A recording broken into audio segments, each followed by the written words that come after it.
Hello aspirants and welcome to my UPSC journal. हम कर रहे हैं फ्री एनसीईआरटी सीरीज, जिसमें आज हम करने वाले हैं history NCERT class 8 chapter number 8। Chapter का नाम है the making of national movement 1870s to 1947। तो देखो, अभी तक हमने ये पढ़ लिया कि ईस्ट इंडिया कंपनी इंडिया में कैसे आई, कैसे उन्होंने धीरे धीरे जो अपना कंट्रोल है उसे एक्सपेंड किया। साथ में हमने देखा what were the problems they were causing to peasants, money lenders, sepoys, students. और साथ में हमने देखा कैसे वो एक्सप्लॉइट कर रहे थे इंडियन रिसोर्सेज को फॉर देयर ओन बेनिफिट। ठीक है, अब जब ये चीजें धीरे धीरे ग्रो होने लगी तो जो सिटीजन थे, जो लोग थे, they started getting angry.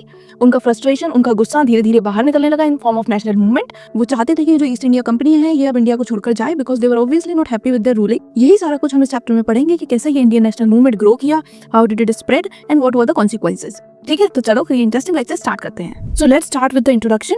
In 19th century, Indians realized that British were exploiting them economically and politically. 19th century आते आते जो इंडियंस थे, जो यहाँ के सिटीजन थे, उन्हें समझ आने लगा था कि जो ब्रिटिशर्स हैं वो उन्हें एक्सप्लॉइट कर रहे हैं, उनके साथ गलत कर रहे हैं। They are just doing it for their own benefit. इससे इंडिया का कुछ भला नहीं होने वाला। वो यहाँ के रिसोर्सेज एक्सप्लॉइट कर रहे हैं, यहाँ के लोगों को एज लेबर यूज कर रहे हैं और वो अपना बेनिफिट दिख रहा है। ठीक है, तो ये चीज जो थी इंडियंस को अब समझ आने लगी थी।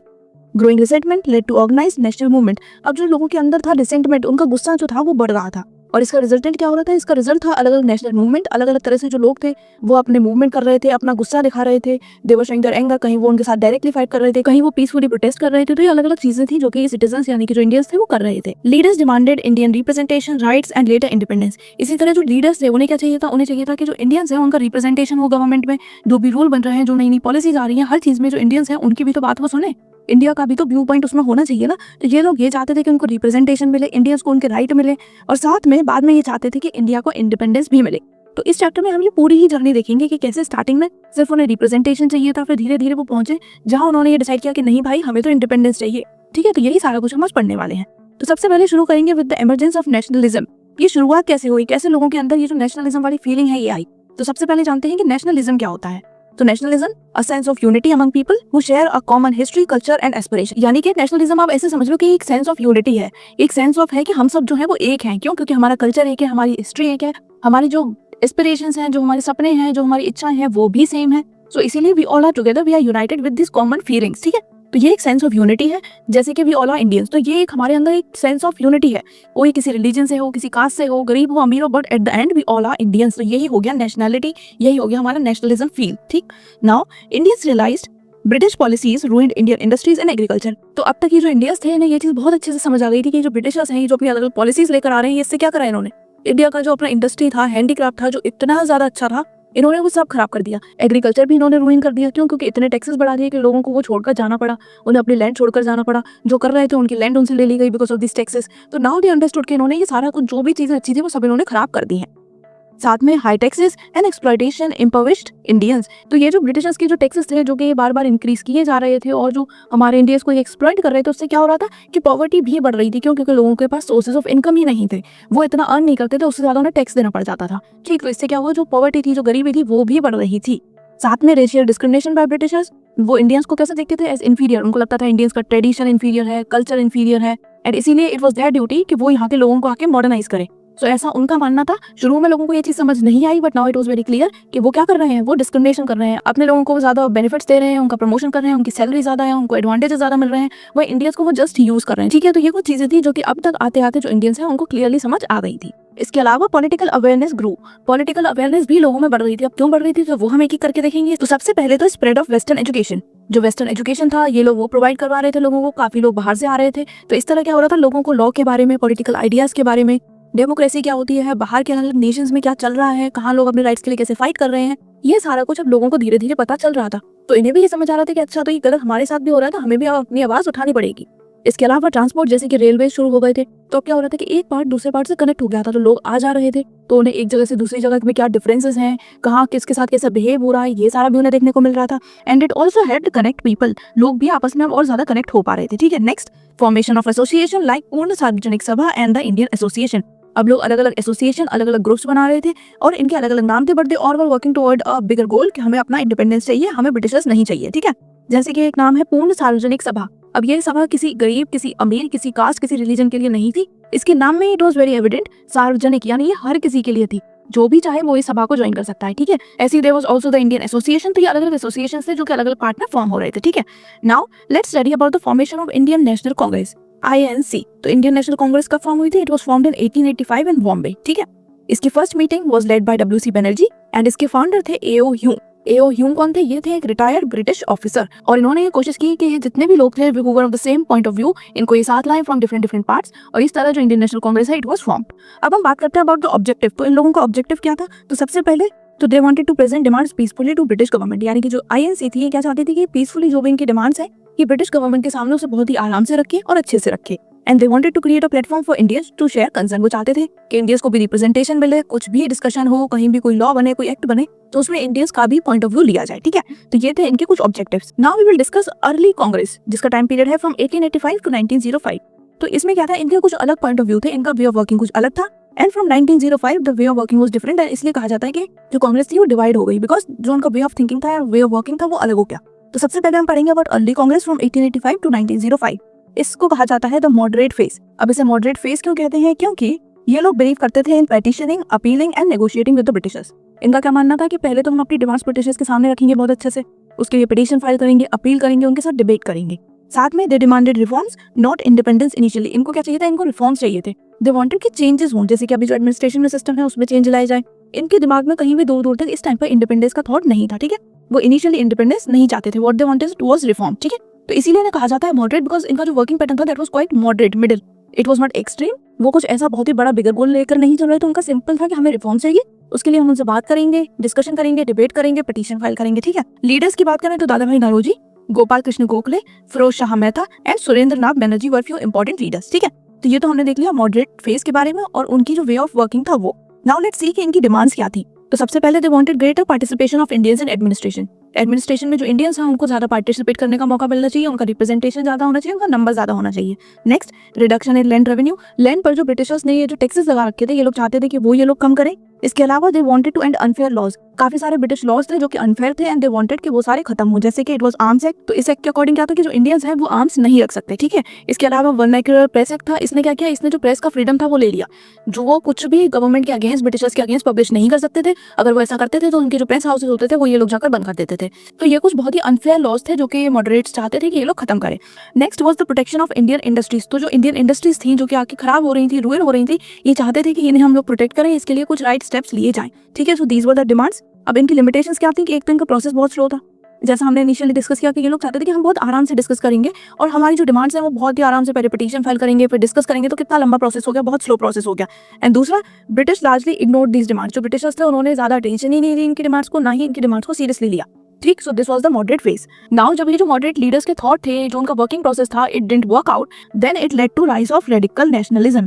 This was from 1905 to 1980। अब इसमें क्या हुआ? तो देखो, many Indians lost their faith in moderates. Moderates के ऊपर लोगों का जो फेथ था वो धीरे धीरे खत्म हो रहा था बिकॉज कोई रिजल्ट नहीं मिल रहा था जैसा लोगों ने एक्सपेक्ट किया था, जैसा उन लोगों ने बताया था। So it was not working well. Secondly, a new group called radicals या एक्सट्रीमिस्ट इमर्ज। एक नया ग्रुप इमर्ज हुआ जिनको रेडिकल्स या एक्सट्रीमिस्ट बोला जाता था। इनके जो पॉइंट ऑफ व्यू थे वो बहुत क्लियर थे और ये क्लियरली अपनी बातों को रखते थे। ठीक है, बात करें रेडिकल लीडर्स की तो बाल गंगाधर तिलक, जिन्हें फादर ऑफ इंडियन अनरेस्ट कहा जाता है, उसके अलावा विपिन चंद्रपाल, लाला लाजपत राय, ये थे हमारे इंपॉर्टेंट लीडर्स और इन तीनों को ही साथ में कहा जाता था लाल बाल पाल ट्रायो। ठीक है, तो ये याद रखना, बहुत आसानी से याद रख लोगे, विद लाल बाल एंड पाल। ठीक, now what were radicals believe? ये क्या सोचते थे, ये क्या चाहते थे? तो देखो, इनका अप्रोच था असर्टिव एंड नॉट पिटीशंस। इनका एकदम direct, clear, to the point approach था। इनको पिटीशंस के चक्करों में नहीं पड़ना था। इनकी जो डिमांड्स थी वो बहुत क्लियर थी और ये उन्हें डायरेक्टली आके सामने रखते थे। Second, they wanted mass mobilisation of people, यानी कि साथ में बहुत सारे लोग आके मोबिलाइज हो, एक जगह से दूसरी जगह प्रोटेस्ट करें, जाएं, मूवमेंट करें। क्यों? क्योंकि तभी जो ब्रिटिशर्स हैं वो इनकी डिमांड्स को सीरियसली लेंगे। Next, they demanded Swaraj. इनको चाहिए था सेल्फ रूल, यानी कि इंडिपेंडेंस। इनका ये नहीं था कि हमें सिर्फ रिप्रेजेंटेशन दो। दे वर क्लियर कि वी वांट स्वराज, हमें हमारा राज चाहिए। बाल गंगाधर तिलक का एक बहुत फेमस स्लोगन भी है which is swaraj is my birthright and I shall have it. So इनका क्लियर था, दे वांटेड स्वराज। तो अभी तक हमने मॉडरेट व्यू और एक्सट्रीमिस्ट दोनों ही व्यूज देख लिए और दोनों में क्या क्या डिफरेंसेस थे वो भी हमने समझे। नाउ मूविंग फॉरवर्ड, फिर हुआ था पार्टीशन ऑफ बंगाल इन 1905। ये अनाउंस किया था लॉर्ड कर्जन ने और उन्होंने जो ऑफिशियल रीजन दिया था फॉर दिस पार्टीशन वो था टू ईज एडमिनिस्ट्रेशन, यानी कि जो एडमिनिस्ट्रेशन है वो आराम से हो पाए। लेकिन इसके पीछे का जो रियल रीजन था वो क्या था? वो ये था कि जो सिटीजन्स थे, जो बंगाल के लोग थे, उनका क्लियर जो अपोजिशन था टुवर्ड्स ब्रिटिशर्स वो दिख रहा था एंड इनके लिए वो कंट्रोल करना मुश्किल हो रहा था। ये नहीं चाहते थे कि ये ज्यादा फैले, तो इसीलिए उन्होंने इसका पार्टीशन कर दिया। रीजन क्या था? डिवाइड एंड रूल, हिंदू मुस्लिम को डिवीजन, और साथ में कहीं भी जहाँ इन्हें लगता था कि इनके अगेंस्ट लोग खड़े हो रहे हैं, they are talking against them, वहीं पर ये लोग ऐसा करके उन लोगों की आवाज को दबा दिया करते थे। ठीक है, तो ये हो गया पार्टीशन ऑफ बंगाल। अब इसका रिजल्ट क्या हुआ? There was huge disappointment and rising anger. जब ये पार्टीशन हुआ तो लोगों में बहुत ज्यादा डिसअपॉइंटमेंट था, गुस्सा था, क्योंकि ना तो वो ये पार्टीशन चाहते थे और ना ही वो चाहते थे कि ऐसे उनको कंट्रोल किया जाए। ठीक, नाउ इसके बाद आता है बहुत ही important phase which was Gandhi ji and the new phase. It started from 1915 onwards. क्यों? क्योंकि 1915 में Gandhi ji return from South Africa to India. इन्होंने यहाँ आकर नए नए मेथड्स इंट्रोड्यूस किए, जिसमें सत्याग्रह वाज वेरी इंपॉर्टेंट। इसमें क्या होता था, इसमें सच्चाई और नॉन वायलेंस के साथ आप अपने मकसद के लिए लड़ते थे, with truth and with non violence. Next was non cooperation and third was mass movement, जिसमें पीजेंट, वर्कर्स, वुमेन, सारे ही लोग, स्टूडेंट्स वगैरह सभी पार्टिसिपेट करते थे। ठीक, तो ये कुछ न्यू मेथड्स थे जो कि गांधी जी ने इंट्रोड्यूस किए। Now talking about the important early movement, कुछ मूवमेंट जो कि शुरू में हुए थे, उसमें था चंपारण सत्याग्रह जो कि हुआ था 1917 and it was for Indigo farmers in Bihar. उसके बाद खेड़ा सत्याग्रह इन 19 for peasants in Gujarat and Ahmedabad mill strike in 1918 for textile workers. तो ये कुछ इनिशियल मूवमेंट्स थे, क्योंकि शुरुआत तो छोटी ही होती है, उसके बाद वो चीज ग्रो करके एक बड़ा रूप लेती है। ठीक है, तो इनिशियली ये कुछ मूवमेंट्स थे। अब इसके बाद क्या हुआ, इसके बाद ब्रिटिशर्स लाए द रॉलेट एक्ट 1919। अब इस एक्ट के थ्रू उन्होंने क्या किया, उन्होंने जो पुलिस थी उसको इतनी पावर दे दी कि वो लोगों को यानी इंडियंस को विदाउट ट्रायल अरेस्ट कर सकते हैं। ठीक है, तो अभी तक क्या होता था कि आपको अरेस्ट करना है, ट्रायल होगा, लेकिन अब क्या था, वो सब इन्होंने खत्म कर दिया। अब डायरेक्टली उन्हें अरेस्ट कर लो। तो इसका ये यूज कैसे करते थे कि कहीं भी प्रोटेस्ट हो रहा था, जाकर विदाउट एनी ट्रायल लोगों को डायरेक्टली ये लोग अरेस्ट कर लेते थे। So this also led to widespread anger. क्यों? क्योंकि लोगों को समझ आ रहा था कि भाई हम प्रोटेस्ट करेंगे और ये इस एक्ट के बेसिस पर आके हमें अरेस्ट कर लेंगे। ठीक, इसके अलावा 1919 में एक और बहुत इंपॉर्टेंट इंसिडेंट हुआ, which was Jallianwala Bagh massacre in April 13, 1990। इसमें क्या हुआ था, the British general Dyer ordered open fire on peaceful protesters in Amritsar. जो लोग पीसफुली प्रोटेस्ट कर रहे थे उनके ऊपर इन्होंने फायरिंग की, बहुत सारे लोगों को इन्होंने किल कर दिया। ठीक, 100 of people were killed and thousands were injured. ठीक, तो ये भी एक बहुत ही बड़ा इंसिडेंट हुआ, जिससे लोगों के अंदर गुस्सा और ज्यादा बढ़ गया। अब इस इंसिडेंट का इंपैक्ट क्या हुआ, तो there was mass outreach and loss of faith in British justice. अब लोगों का कंप्लीटली जो ब्रिटिशर्स के ऊपर से फेथ था वो हट चुका था, because it was a very big incident. बहुत सारे लोगों की डेथ हुई थी इसमें, तो इसके बाद लोगों का गुस्सा was very evident. Moving forward, the non cooperation movement 1920 to 1922। तो गांधी जी ने after Jallianwala Bagh incident non cooperation movement जो था उन्होंने इसे लॉन्च किया। ऑब्जेक्टिव क्या था इसके, to boycott British goods, schools and courts, यानी कि जो ब्रिटिशर्स के गुड्स थे, जो उन्होंने स्कूल बनाए थे, जो उनके कोर्ट थे, जो उनका जस्टिस सिस्टम था, उस सब को बॉयकॉट करना था एंड हमें प्रमोट करने थे Indian goods, khadi and local institutions. ठीक है, बहुत सारे स्टूडेंट्स ने भी इस मूवमेंट को ज्वाइन किया और इसका मेन ऑब्जेक्टिव क्या था कि जो ब्रिटिश गुड्स है, स्कूल्स हैं, उन सबको बॉयकॉट करना है और इंडियन गुड्स को हमें करना है प्रमोट। ठीक है, पार्टिसिपेंट्स कौन थे, तो स्टूडेंट्स, पीजेंट्स, वर्कर्स, वुमेन्स, सब लोगों ने इसमें पार्टिसिपेट किया and it led to national awakening across towns and villages. Towns, villages, हर जगह ही जो लोग थे सबने मिलकर इसमें पार्टिसिपेट किया, और कहीं ज्यादा कहीं कम, but it was a national awakening. ठीक है, अब during this movement incident took place, जिसको बोलते हैं चौरी चौरा इंसिडेंट। ठीक है, इन 1922। अब इसमें क्या हुआ, जो लोग पीसफुली प्रोटेस्ट कर रहे थे, जब पुलिस ने यानी कि जो ब्रिटिश थे उन्होंने परेशान किया, तो इनका उनके साथ हो गया क्लैश, प्रोटेस्टर्स का पुलिस के साथ, और उन्होंने क्या किया, उन्होंने पुलिस स्टेशन को जला दिया। जब गांधी जी तक ये न्यूज पहुंची कि लोगों ने प्रोटेस्ट के दौरान पुलिस स्टेशन को जला दिया है, कुछ लोगों की डेथ भी हो गई है, तो उन्होंने तुरंत ये जो मूवमेंट था इसे उन्होंने कॉल्ड ऑफ कर दिया, यानी कि उन्होंने इसे खत्म कर दिया। ठीक है, तो Gandhi ji called off the movement fearing violence. उन्हें डर था कि ये चीजें और ज्यादा ना बढ़ जाएं, तो इसीलिए he called off this movement. Next, the growth of revolutionary activities. अब धीरे धीरे क्या हुआ कि कुछ ग्रुप ऐसे थे जो कि आर्म्ड स्ट्रगल की तरफ टर्न हो गए, यानी कि उन्हें लगा कि नॉन वायलेंस से कुछ नहीं होगा, तो उन्होंने डायरेक्टली जो है स्ट्रगल करना शुरू कर दिया, फाइट्स करने लगे, अपने लेवल पे वो जो चीजें कर सकते थे वो करने लगे। इसमें कुछ इंपॉर्टेंट ग्रुप्स जैसे कि Hindustan socialist Republic association HSRA and important revolutionaries की बात करें तो भगत सिंह, चंद्रशेखर आजाद, सुखदेव एंड राजगुरु, ये कुछ हमारे ऐसे रिवॉल्यूशनरीज थे जिन्होंने आर्म्ड स्ट्रगल की तरफ जो है अपना वे कर लिया था। They started fighting directly. Next, अब इसके बाद क्या हुआ, इसके बाद ब्रिटिशर्स ने अपॉइंट की साइमन कमीशन इन 1927। अब इसका पर्पस क्या था कि कमीशन इंडिया आए और बताए कि इंडिया में क्या क्या रिफॉर्म्स लाने हैं, क्या क्या चेंजेस करने हैं। बट इस कमीशन में एक भी इंडियन मेंबर नहीं था। There was no Indian member, यानी कि जो ब्रिटिश गवर्नमेंट थी इसने कमीशन सेट की to discuss the reforms. Indians के लिए वो रिफॉर्म्स डिस्कस हो रहे थे, बट उस कमेटी में इंडियन ही नहीं थे। तो ये चीज लोगों को बहुत गलत लगी और उन्होंने प्रोटेस्ट किया with the slogan Simon go back. ठीक है, क्यों? क्योंकि भाई जब हमारा रिप्रेजेंटेशन ही नहीं है तो हम कैसे यकीन करें कि आपके रिफॉर्म्स ठीक है, इतने टाइम से आपके अकॉर्डिंग ही तो चल रहे हैं। तो लोगों ने अलग लेवल पे प्रोटेस्ट किए एंड उन्होंने स्लोगन यूज किया which was Simon go back. इसके बाद भी see the civil disobedience movement from 1930 to 1934। It was also launched by Gandhi ji with salt march. तो इसमें गांधी जी ने क्या किया, तो उन्होंने मार्च किया था फ्रॉम साबरमती आश्रम और इसको बोला जाता है Dandi march. And he broke salt law which symbolised breaking unjust British laws. तो क्या था, अभी तक के जो सॉल्ट था वो एक स्टेट की प्रॉपर्टी थी, यानी सॉल्ट प्रोड्यूस करना, उसके बाद उसे लोगों तक बेचना, उस पर टैक्स लगाना, ये सारा कुछ ब्रिटिशर्स करते थे। बट गांधी जी ने इसी लॉ को ब्रेक किया। वह वहां तक मार्च करके खुद गए, वहां पर उन्होंने सॉल्ट वाटर इवेपोरेट करके सॉल्ट बनाया और इसके साथ ये जो लॉ था ये हो गया ब्रेक। तो इससे क्या प्रूव हो गया, इससे प्रूव हुआ कि वो जो ब्रिटिशर्स के अनजस्ट जो गलत लॉज थे उनको उन्होंने ब्रेक कर दिया। अब वो लोग उसे और ज्यादा नहीं मानेंगे। ठीक है, अब उन्होंने सॉल्ट ही क्यों चुना, बिकॉज सॉल्ट वाज समथिंग जो कि गरीब इंसान भी यूज कर रहा था और रिच इंसान भी यूज कर रहा था। तो ये एक ऐसी चीज थी जिससे कि बहुत सारे लोग जो थे वो रिलेट कर पा रहे थे, क्योंकि सबको ही टैक्स देना पड़ रहा था। तो जब गांधी जी ने ये चीज ब्रेक की तो इससे बहुत ज्यादा लोगों तक ये चीज पहुंची भी। ठीक है, now salt march 1930 Gandhi ji march 240 miles उन्होंने मार्च किया था from Dandi to make the salt. ठीक है, वहां जाकर उन्होंने कुछ सॉल्ट बनाया और जो था थाउजेंड्स ऑफ पीपल ज्वाइंड है, बहुत सारे लोगों ने उन्हें आके ज्वाइन किया। वुमेन्स थे, पीजेंट्स थे, बहुत अलग अलग पार्ट ऑफ द सोसाइटी से लोग आए और उन्होंने ज्वाइन किया। अब इम्पैक्ट क्या हुआ जब ये सॉल्ट लॉ ब्रेक हुआ? तो इसके बाद हुए मास अरेस्ट। ब्रिटिशर्स ने बहुत सारे लोगों को मास लेवल पे अरेस्ट किया और उन्होंने जेलों में डाल दिया। साथ में it led to spread of movement to villages and towns. अब क्योंकि दोनों ही sections of the society poor and rich were targeted, क्योंकि सॉल्ट की बात हो रही थी, तो ये जो मूवमेंट था ये विलेजेस तक भी पहुंचा और ये टाउन्स तक भी पहुंचा। ठीक, नाउ इसके बाद आया the government of India act 1935।